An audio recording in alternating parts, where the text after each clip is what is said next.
नमस्कार विद्यार्थी मित्रांनो आणि पालकांनो. आज आपण बोलणार आहोत 10वी बोर्डाच्या परीक्षेबद्दल. कारण एक खूप मोठी आणि महत्त्वाची बातमी आलेली आहे. महाराष्ट्र राज्य मंडळाने 2026च्या SSC परीक्षेसाठी काही मोठे बदल जाहीर केले आहेत. मग आता अजिबात वेळ न घालवता हे बदल नेमके आहेत तरी काय, आणि महत्त्वाचं म्हणजे याचा आपल्या अभ्यासावर काय परिणाम होणार आहे. चला हे सगळं एकदम सोप्या भाषेत समजून घेऊया. आता मला माहितीये, ही बातमी ऐकल्याबरोबर सगळ्यांच्या मनात पहिला प्रश्न काय आला असेल? अरे देवा, म्हणजे आता परीक्षा अजून अवघड होणार का? बघा, खरं सांगायचं तर हो, पेपर थोडा वेगळा आणि चॅलेंजिंग म्हणजे आव्हानात्मक नक्कीच असणार आहे.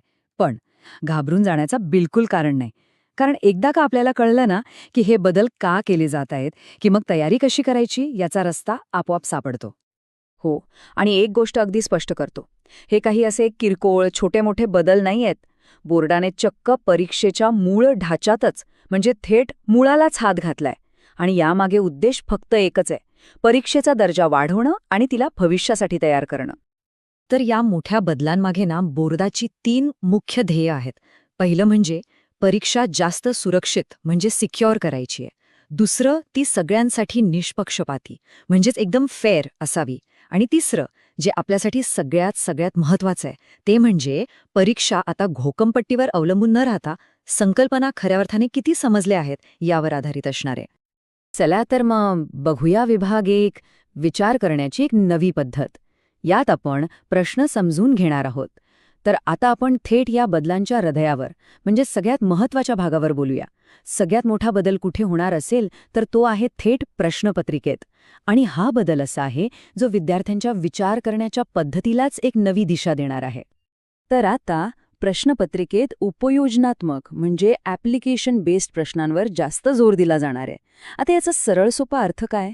तर आतापर्यंत महत्त्वाचं होतं काय, आता महत्त्वाचं ठरणार आहे कसे आणि का. म्हणजे असं बघा, फक्त पुस्तकातली माहिती जशीच्या तशी पाठ करून लिहायची आणि मोकळं व्हायचं, ते दिवस आता गेले. आता तपासलं जाणार आहे की एखादी संकल्पना किती खोलवर समजली आहे आणि ती एखाद्या नव्या वेगळ्या सिच्युएशनमध्ये वापरता येते की नाही. आणि हा मागचं कारण खूपच जबरदस्त आहे. बोर्डाला आता रोट लर्निंग म्हणजे आपली पोपटपंची किंवा जी रटा मारण्याची पद्धत आहे ना, तिला पूर्णपणे थांबवायचं आहे. ह्या सगळ्या बदलातून जर एकच गोष्ट लक्षात ठेवायची असेल तर ती ही आहे: ज्यांना विषय खऱ्या अर्थाने समजतो त्यांनाच आता चांगले मार्क मिळणार आहेत. सिंपल. आता हे उदाहरण बघा. इथे सगळा फरक अगदी स्पष्ट होईल. जुना प्रश्न कसा असायचा? प्रकाश संश्लेषणाची व्याख्या करा. झालं, उत्तर पाठ केलं की विषय संपला. पण आता नवीन प्रश्न कसा येऊ शकतो?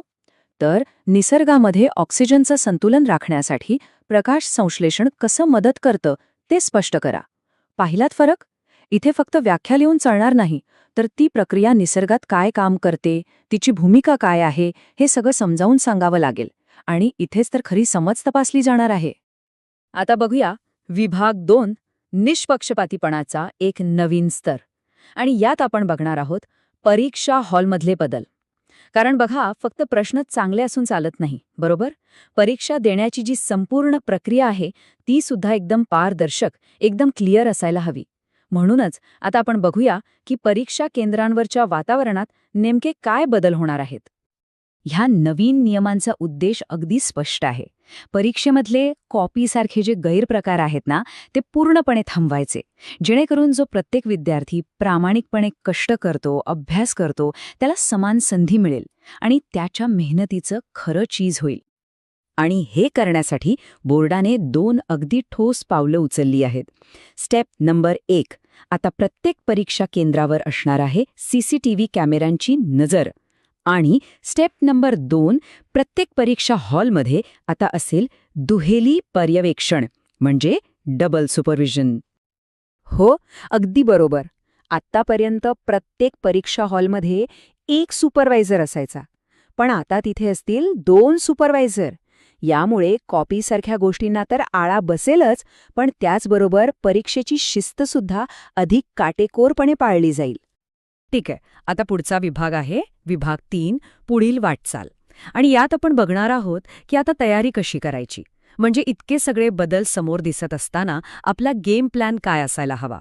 सगळ्यात महत्त्वाचा प्रश्न की विद्यार्थ्यांनी आपल्या अभ्यासाची पद्धत कशी बदलायची. चला आता याच विषयावर बोलूया. आता हे खरंय की 2026चा पेपर सुरुवातीला थोडा वेगळा आणि चॅलेंजिंग वाटू शकतो. का? कारण असे प्रश्न पहिल्यांदाच समोर येणार आहेत. पण कठीण या शब्दाला घाबरण्याऐवजी याकडे एक नवीन आव्हान म्हणून बघा. ही फक्त एक नवीन पद्धत आहे, जी एकदा सवयीची झाली की आपोआप सोपी वाटायला लागेल. मग आता तयारीसाठी आपलं नवीन लक्ष कशावर असायला हवं?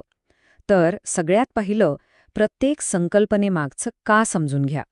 दुसरं, जे काही शिकला आहात ते ज्ञान नवीन परिस्थितीत कसं वापरायचं याचा सराव करा. तिसरं, फक्त व्याख्यापाठ करण्याच्या पलीकडे जा.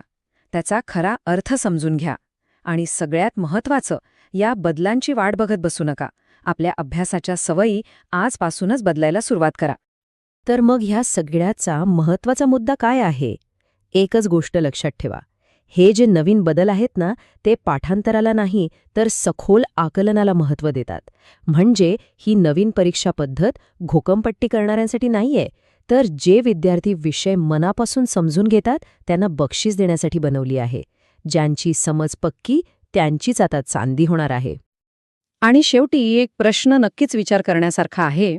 ही जी नवीन पद्धत आहे ती एक संधी आहे की एक आव्हान? या नवीन परीक्षा पद्धतीकडे एक अडथळा म्हणून पाहायचं की शिकण्याची आणि आपले ज्ञान अजून पक्क करण्याची एक सुवर्ण संधी म्हणून? याचं उत्तर प्रत्येकाच्या तयारीवर अवलंबून आहे. तर मग या संधीचं सोनं करा आणि परीक्षेसाठी खूप खूप शुभेच्छा.